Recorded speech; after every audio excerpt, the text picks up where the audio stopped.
that's more important than Niagara. That's like, it's equivalent of like Niagara Falls, and they, use the power to fuel government buildings and a paper factory that is right downtown Ottawa.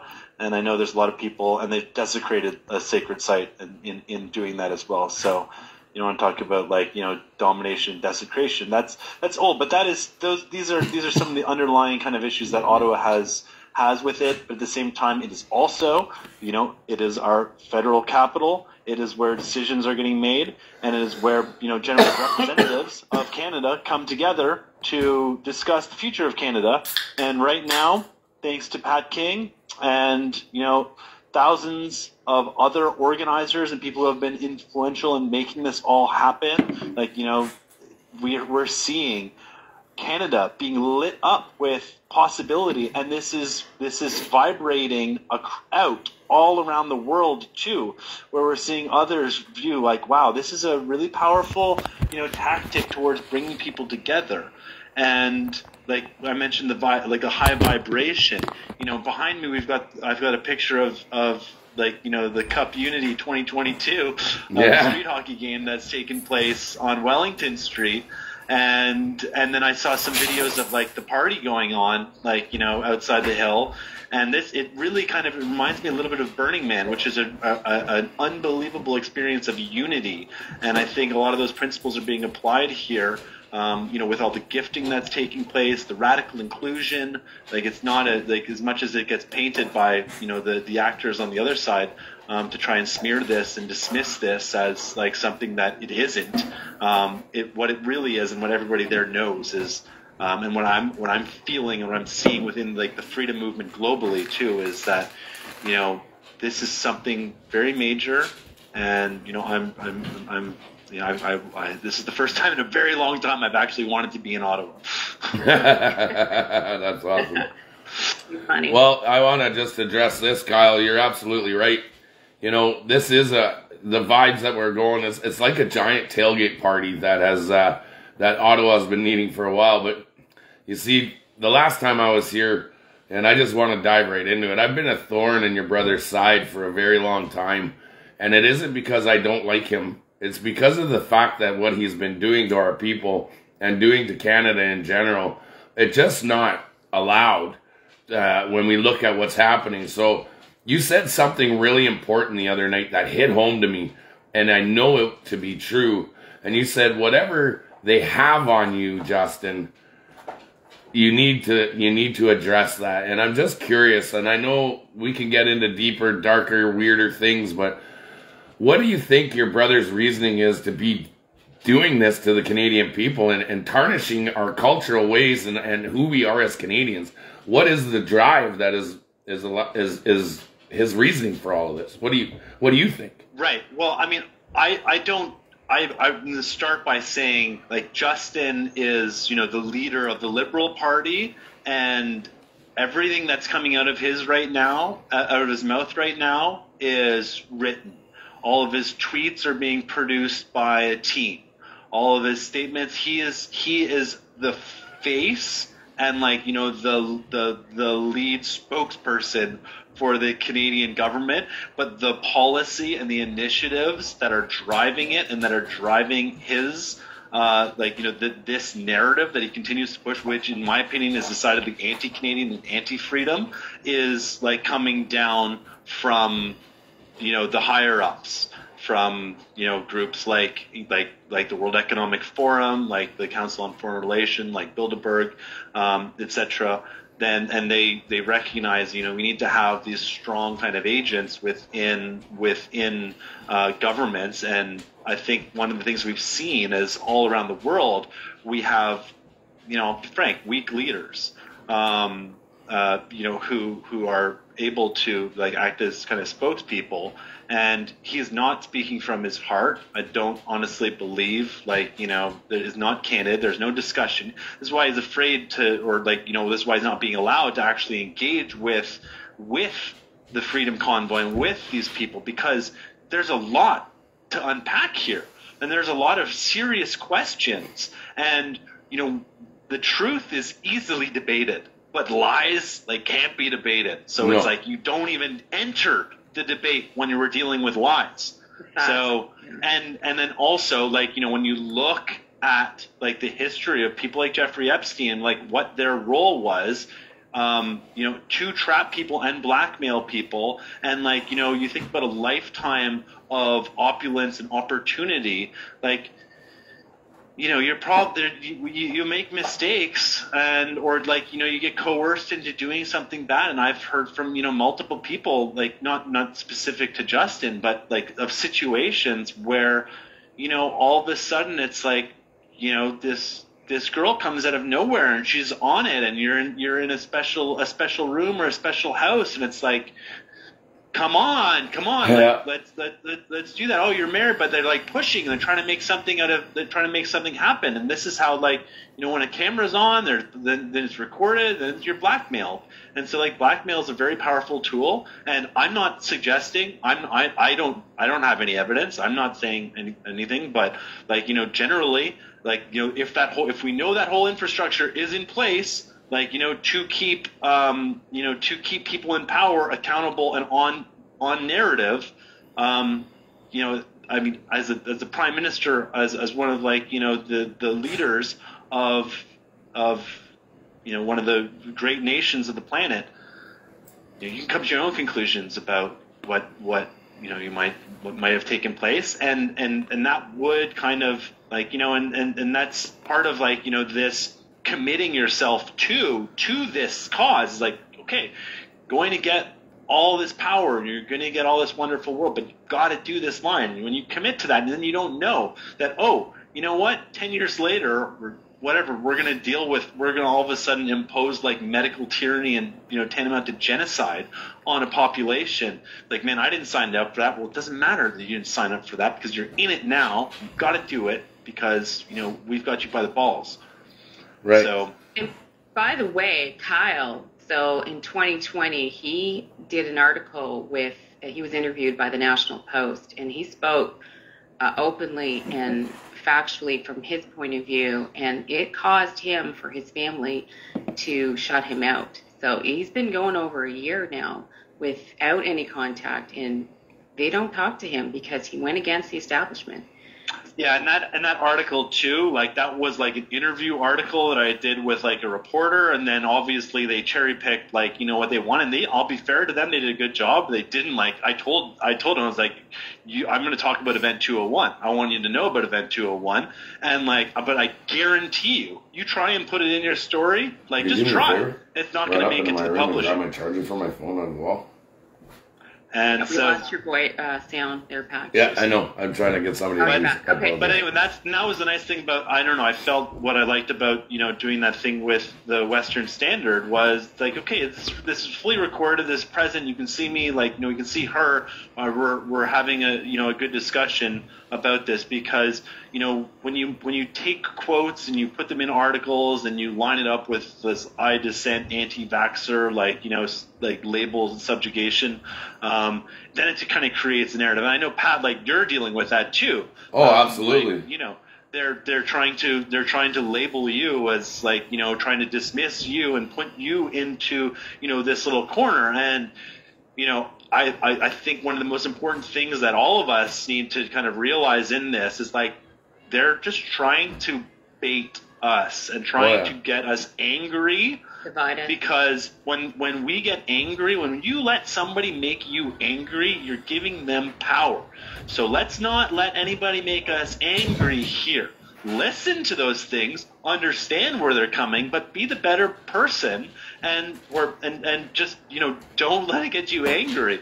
You know, fight fear and, like, negative attacks with love and truth and purpose. And when we come from this purpose point of view of what is the purpose of the, you know, the convoy truck, and I mean, I think it's about freedom in Canada and restoring freedom in Canada. And, like, you know, we believe in a Canada that is free. Who disagrees with that? Like, you know, if that is your highest level purpose, that is an umbrella that people can come together underneath. Like, you know, and then when you get into the specifics, as we get deeper within it, like, yeah, there's naturally going to be disagreements. some people want to go this way, some people want to go that way. But as long as we can all agree on this high level, massive transformational purpose that we want Canada to be a free and prosperous country, then, we can all operate from that shared. We've got common ground. And we can recognize, too, that we do not, seek rulers, too. We do not believe in non-sovereign actors, like controlling our lives and, having access, being able to dictate, that we must take these fake vaccines and experimental drugs, in order to survive and thrive. Well, and you're right, and that's what this is all about, and it is about freedom, it is about body autonomy, it is about choice. But my thing is with this is, he needs to be a leader that stands up for his people. He needs to be a leader who can present himself in a manner that earns the respect of a nation. And calling people derogatories by minority fringe movements, racist, misogynist. I have a mother, Kyle, and I know you do too. And they taught us how to be respectful to people and everybody. We don't just fly off the handle and utter words out of our mouths that just appease what we want to say. What is his reasoning for calling us people that are misogynists, racists? Why would he say that? What kind of upbringing was he brought in to be able to look at people that he is a leader of and speak to us in such derogatory terms? I know you don't speak for him, but a little bit of insight of who Mr. Fancy Socks is would be great. Yeah, I think it's it's coming from a place of fear now. Is what it is. Justin likes to be the popular person, and I don't see any path forward for him out of this. I was looking at his kind of Mayan dream spell, ancient kind of reading the other day, and it was intoned that he needs to have a symbolic kind of death. And it doesn't mean actually dying, but in his life there needs to be this big symbolic death. And I feel like right now this is his opportunity to die this symbolic kind of death from a political career point of view, and step out. He's lost the confidence of the people, and if he continues to go down this path, it's just going to get gnarlier and gnarlier. But if he chooses, if he can just say enough is enough, and I'm out, and I've lost the confidence of the people. I've lost the mandate of the people. I already represent a small minority of the people. But then for him to step down will trigger global freedom. It will not, it will, that vibration will spread everywhere. And, I think, so this is where his sign is a world bridger. So this is his opportunity to bridge this world from this, this Piscean age of control and hierarchical dominance to this Aquarian, decentralized, energy age position that we need to go. And we've really, one of the things I feel like we are right now is we need, the systems that we're using are completely broken, and yes. Representative democracy in its current function doesn't serve at all the will of the people. It is used as a means to kind of control the people, and as we're going to see, when I come from the place of cryptocurrency and decentralization, which you might have your feelings on, but with the blockchain, you've been able to create a decentralized ledger, and with the emergence of DAOs, decentralized autonomous organizations, you can basically recreate a lot of these structures, but in a very transparent, accountable manner, and indeed, it's how communities. It's they're unincorporated communities, basically. There are many different things, but there is an opportunity for us to think about, should we be using a government system like this parliamentarian representative democracy plus the Senate? Should we be continuing to use that, which was invented in a time of pre-electricity, when we now have electricity and internet, and we can send a message from Tofino to St. John's in milliseconds? But I don't think he can use that messaging in Tofino when all he's doing is out surfing on the breakwater out by Skull Rock. So. Right. I mean, and Justin, you can have an opportunity to go surf, go surf, go do what you love. Go like, spend time with your kids, because I know you've been separated from them for like, a large amount of time. Like, focus back on what it means to be a human, as opposed to what you think it means to be like, this leader. And like, this is like, we need to move on. What was Justin like? Like, just trying to extrapolate a little bit on Patrick's question, but what was he like growing up in your home? Like, tell us a little bit more about Justin as a child growing up. He was intelligent. He was strong. He was always a competitor. Like, I don't know. I love Justin. I love him as a brother, as a human from our times before. I'm really disappointed where we are now, but he was always kind of, we were kind of competitive, but he was a builder and a creator, and like likes to read a ton, and when we'd play all sorts of different games together, and he taught me how to snowboard and canoeing, and I don't know, we've done a lot of many different kind of things, but we had I'd say in 2007 we had a bit of a breakdown, or maybe 2008. Like after the SBP summit in Montebello, I was like, man, like these agents provocateurs like coming in and busting up this is like, this doesn't stand up. Plus 9/11, I always was talking about like the questions around that, and it just like it's like when you're so deep on a narrative, when like already I could see the priming towards it, and this was getting kind of dangerous, because it's like you can't listen to the truth about those things, so it's like automatic, or even be open for discussion and debate about these things. And that's when I've gone my way and looking at like at a very like macro level systems change about like that's why I got really interested in Bitcoin, because like I saw it and still view it as an opportunity to remove power from central banks, and like saw it as kind of the scalpel to the central banks cancer. And that's why I still kind of believe in that. But from our relationship and him, like I always had respect for him. He was able to really communicate well with a lot of people, touch people. Like he's really good at being like a connector, and when the story's right, when the narrative's right, he's good. But like now we're seeing he's in a top position, and he's just reading the script, and it's getting pretty ugly, and like all of a sudden now he's not popular anymore. And then like in the last election, everywhere he was going, he was greeted by like serious opposition, people being like fed up and pissed off, and so. Well, we're seeing what the product of the end game that he's trying to deliver to us. And nobody wants that. So as we stand here and watch it, we're just asking. We're asking to be able to go to work. We're asking to be able to get appropriate medical treatment. We're asking to end this nonsense. 2 weeks to flatten the curve, yet we can't. He's the leader of this country. A leader can make those calls, but this leader doesn't even want to look at us. He should be listening to us. What do we have to say? Why are we here? We're here for a reason, instead of running.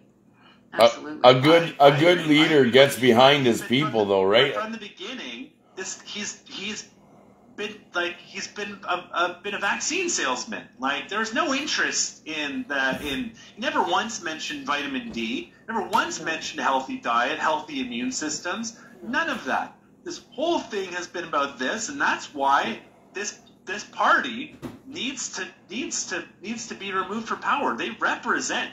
They got 32% of the vote in the last election, of allegedly 65% of voter turnout, of eligible voters. That's 22% of Canadians actually checked the box for him and his party and his policy. And how many of those people are of conscious mind is another question.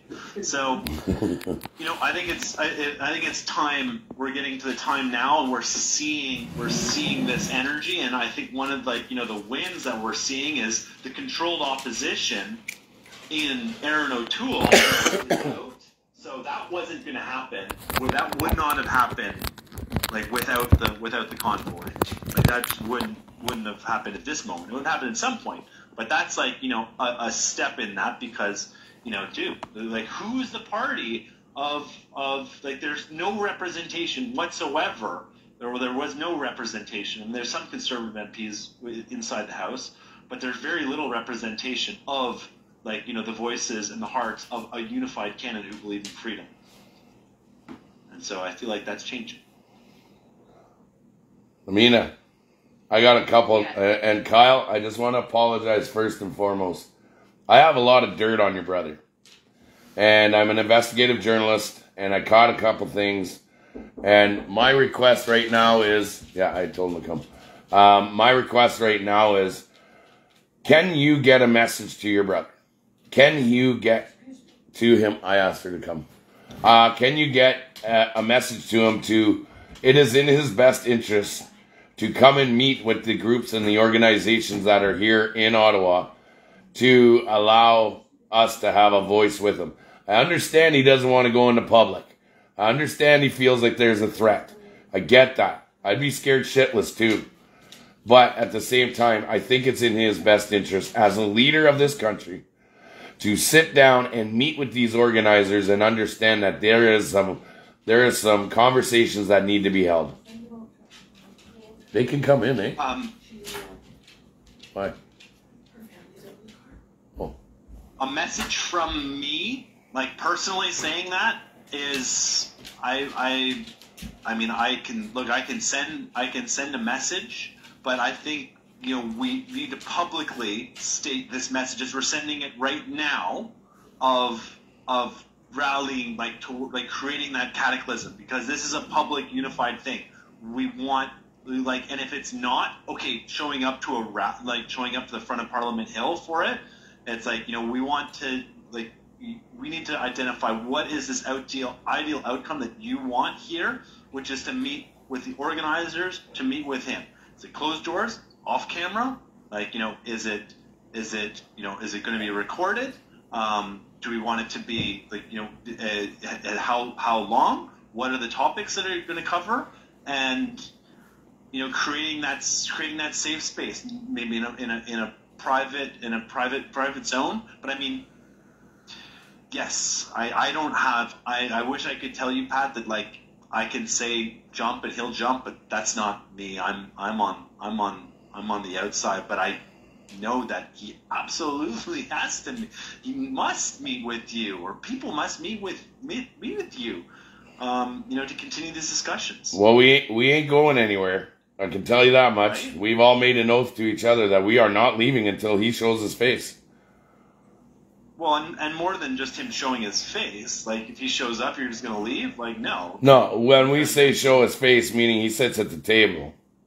Sit at the table. Sit at the table. Show up to work. Exactly. Show up to Parliament Hill. Show your face anywhere.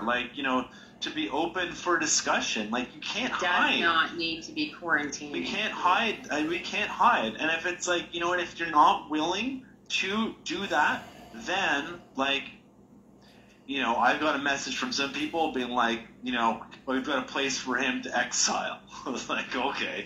Right.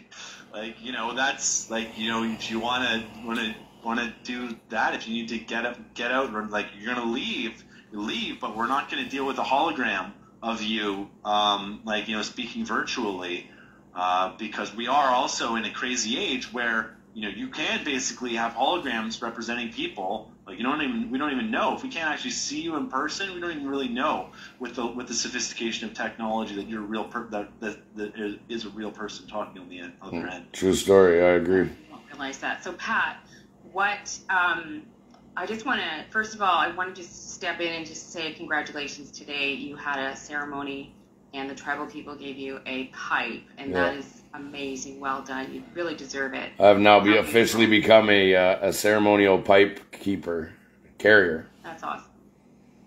Wow, that's amazing. I mean, that's not given lightly. No. Like that is recognition, which is important. Like, we need to recognize and appreciate and celebrate, all the things that we've done. I mean, I saw Ezra's talk the other day, like, when he was talking about, like, we've done it. Like, we've done it. Like, bro, hold on a second. Like, yes, we've done a lot. Let's celebrate all our wins coming together. But, like, this isn't over until, like, as you said, you've taken an oath.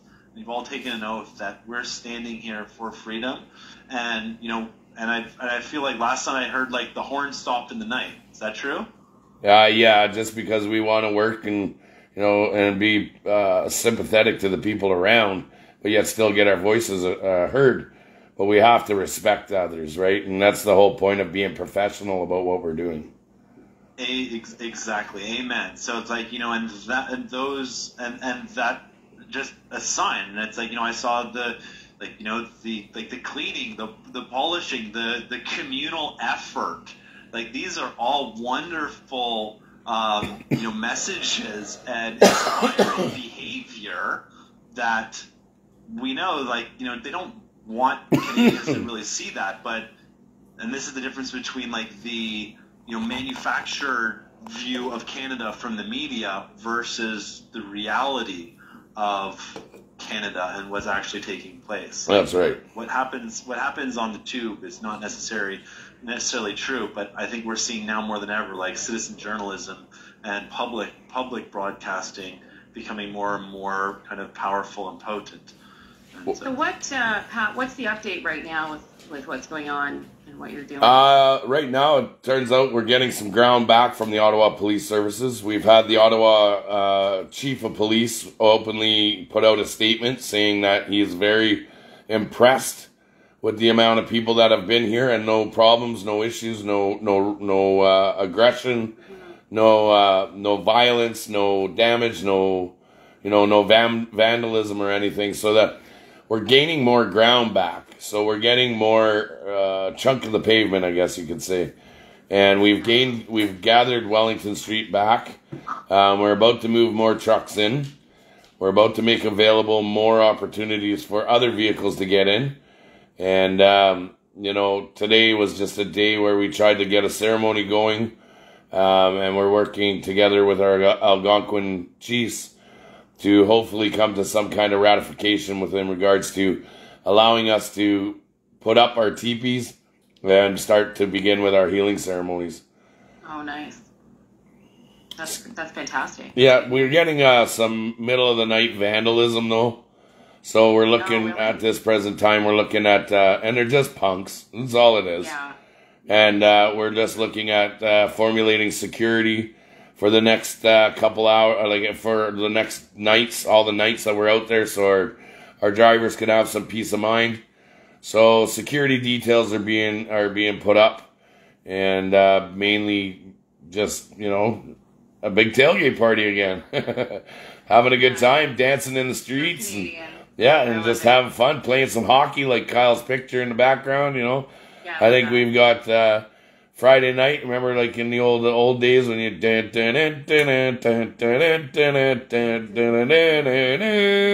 I think we got a big hockey tournament coming up. So. Oh man, reading my mind.